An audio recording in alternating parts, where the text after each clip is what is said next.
Brothers and sisters, when Moroni first came to Irmãos e irmãos, quando Moroni apareceu a Joseph Smith pela primeira vez, ele advertiu que o nome de Joseph seria considerado bom e mau entre todas as nações. Vimos o cumprimento dessa profecia. Na guerra entre o bem e o mal, a restauração do Evangelho por meio do profeta Joseph Smith não somente inspirou os fiéis que o seguiam, mas também provocou os antagonistas que lutaram furiosamente contra a causa de Sião e contra o próprio Joseph. Essa batalha não é nova. Teve início logo após o jovem Joseph entrar no bosque sagrado e continua hoje em dia com maior visibilidade na internet. O próprio Senhor declarou a Joseph Smith: "Os confins da terra indagarão a respeito de teu nome, e tolos zombarão de ti, e o inferno se enfurecerá contra ti, enquanto os puros de coração e os prudentes e os nobres e os virtuosos procurarão conselho e autoridade e bênçãos sobre tuas mãos constantemente." Presto meu testemunho hoje a todos que buscam compreender melhor a missão sagrada de Joseph Smith Jr., o profeta da restauração. Não precisamos ficar constrangidos de testificar da missão de Joseph como profeta vidente e revelador, porque o Senhor sempre trabalhou por meio de profetas. Devido às verdades restauradas por meio de Joseph Smith, sabemos muito mais sobre nosso Pai Celestial e o Salvador Jesus Cristo. Sabemos sobre seus atributos divinos, seu relacionamento entre si e conosco, e o grande plano de redenção que nos permite voltar à presença deles.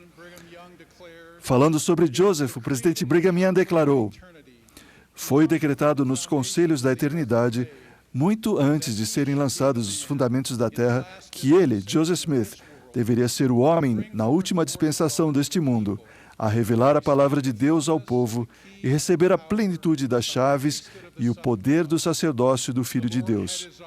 O Senhor tinha seus olhos postos sobre ele, pois ele foi preordenado na eternidade para presidir esta última dispensação." Em preparação para esta grande obra, Joseph Smith nasceu em uma família amorosa que passou por muitos dos fardos e das provações da vida. Quando Joseph começou a amadurecer, seus sentimentos em relação a Deus eram profundos e muitas vezes pungentes. No entanto, ele estava confuso com as ideias religiosas conflitantes de sua época. Felizmente, o jovem Joseph não permitiu que suas perguntas enfraquecessem sua fé. Ele leu a Bíblia da família e encontrou essa resposta: "E se algum de vós tem falta de sabedoria, peça a Deus, que a todos dá liberalmente, sem repreensão, e ser-lhe-á dada." Joseph escreveu: "Jamais uma passagem de Escritura penetrou com mais poder no coração de um homem do que essa naquele momento no meu. Pareceu entrar com grande força em cada fibra de meu coração.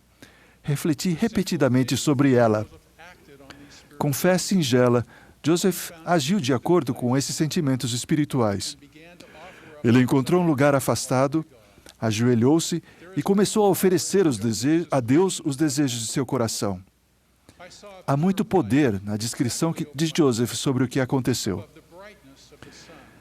"Vi um pilar de luz acima de minha cabeça, mais brilhante que o sol, que descia gradualmente sobre mim. Quando a luz pousou sobre mim, vi dois personagens cujo esplendor e glória desafiam qualquer descrição, pairando no ar acima de mim. Um deles falou-me, chamando-me pelo nome, e disse, apontando para o outro: Este é o meu filho amado. Ouve-o." Essa foi a primeira visão de Joseph Smith.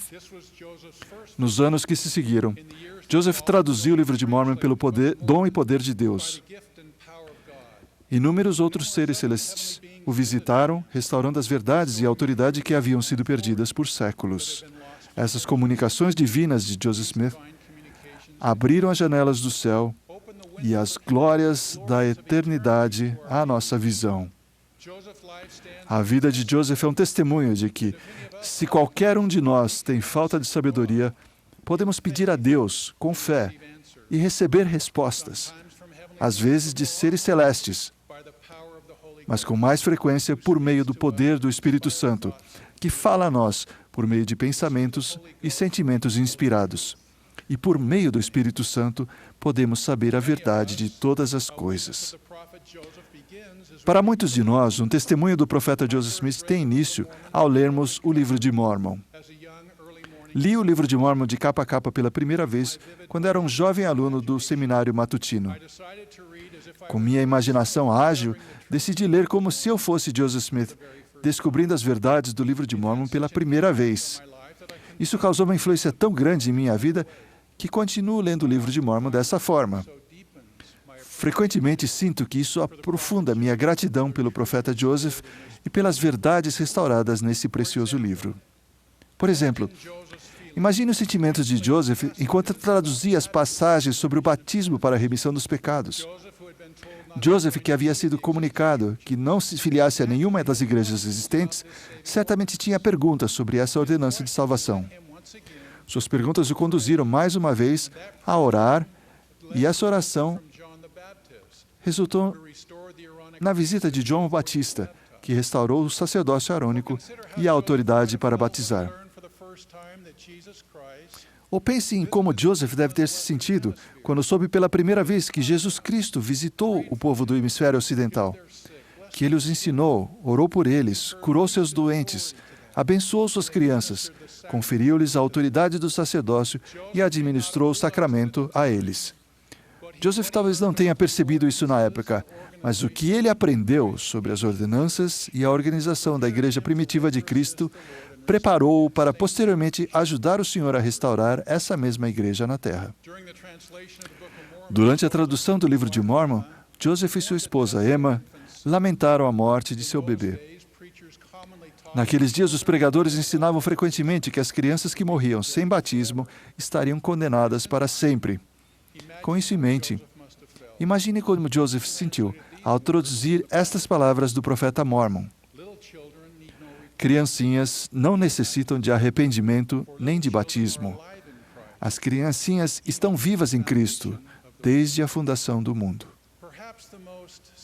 Talvez a passagem mais impressionante do livro de Mormon para o jovem Joseph pode ter sido o 3º capítulo de 2º Nefi. Esse capítulo contém uma antiga profecia sobre um vidente escolhido, a quem o Senhor levantaria nos últimos dias. Um vidente chamado José, que receberia o nome de seu pai. Esse futuro profeta seria de grande estima e faria um trabalho de grande benefício ao seu povo. Ele seria grande como Moisés e receberia poder para revelar a palavra de Deus. Pensem como Joseph Smith deve ter se sentido quando percebeu que essa profecia era sobre ele. Ele não estava traduzindo simplesmente história, ele estava traduzindo uma visão dos últimos dias, da miraculosa restauração do Evangelho de Jesus Cristo. E o próprio Joseph ajudaria a cumpri-la. Hoje, quase 200 anos depois, é fácil ver como essa profecia tem se cumprido. Sabemos sobre as coisas grandiosas que Joseph realizou como profeta do Senhor. Mas lembre-se de que quando Joseph traduziu essa profecia, ele tinha feito poucas das coisas que os profetas predisseram. Ele ainda era um rapaz com pouco mais de 20 anos. A igreja não tinha sido organizada. Não havia alas ou ramos, nenhum missionário e nenhum templo. Quase ninguém tinha ouvido falar de Joseph Smith. E alguns dos que ouviram opuseram-se ativamente a ele. Agora veja a grande obra que o Senhor realizou por meio de seu servo Joseph, apesar da oposição contra ele. O cumprimento dessa profecia é uma evidente do chamado profético de Joseph Smith. Se alguém estiver questionando o seu testemunho de Joseph Smith ou estiver lidando com informações errôneas, enganosas e falsas sobre sua vida e seu ministério, convido a refletir sobre os frutos, as muitas bênçãos que recebemos por meio da milagrosa missão de Joseph Smith, o profeta da restauração. Pelo fato de Joseph Smith ter sido um profeta, as revelações dos profetas não são mais uma coisa do passado. O dia de milagres, visões, cura e ministração de anjos não cessou. Pelo fato de Joseph Smith ter sido um profeta, cada um de nós tem acesso ao poder e às bênçãos do santo sacerdócio, incluindo o batismo, o dom do Espírito Santo e o sacramento. Pelo fato de Joseph Smith ter sido um profeta, temos as bênçãos e ordenanças do templo que nos unem a Deus, tornam-nos seu povo e nos manifestam o poder da divindade, permitindo-nos um dia ver o rosto de Deus, o Pai, e viver. Pelo fato de Joseph Smith ter sido um profeta, sabemos que o casamento e a família são uma parte essencial do plano de Deus para a nossa felicidade. Sabemos que por meio dos convênios e das ordenanças, nossos estimados relacionamentos familiares podem durar eternamente. Pelo fato de Joseph Smith ter sido um profeta, temos mais do que uma janela para o céu. A própria porta para a eternidade está aberta para nós. Podemos conhecer o único Deus verdadeiro e a Jesus Cristo, a quem Ele enviou. A vida eterna pode ser nossa. Acima de tudo, pelo fato de Joseph Smith ter sido um profeta, temos testemunhos e mais testemunhos de que Jesus Cristo é o Filho de Deus e Salvador do mundo. Temos uma corrente ininterrupta de testemunhas especiais de Jesus Cristo, incluindo nosso profeta atual, o presidente Thomas S. Monson, os conselheiros da primeira presidência e os membros do Quórum dos 12 Apóstolos. Aos seus testemunhos, acrescento o meu testemunho humilde, mas seguro. Jesus Cristo vive e dirige sua igreja. Joseph Smith foi e é o profeta da restauração. O poder e a autoridade de Deus estão novamente na terra. Declaremos destemidamente nosso testemunho e nossa gratidão por esse maravilhoso profeta, vidente e revelador do Senhor. É minha oração, no sagrado nome de Jesus Cristo. Amém.